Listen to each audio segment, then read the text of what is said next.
विद्यार्थी मित्रांनो, शीट 3 मध्ये आज आपण थोडेसे लांब वाक्यांचे अभ्यास करणार आहोत। चला सुरुवात करूया।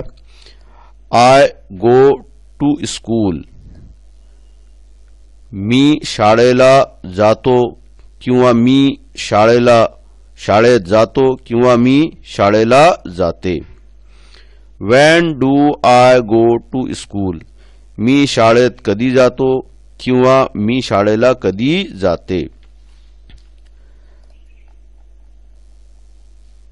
तर हे जे ब्लँक सोडलेले आहे हे तुम्ही स्वतः प्रॅक्टिस करा। पुढचे वाक्य आहे आय ईट मँगो। मी आंबा खातो किंवा मी आंबा खाते। When do I eat mango. मी आंबा कधी खातो किंवा मी आंबा कधी खाते।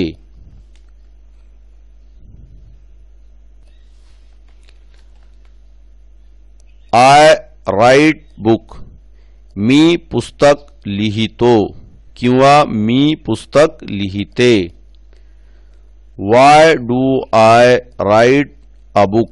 मी पुस्तक का लिहितो किंवा मी पुस्तक का लिहिते।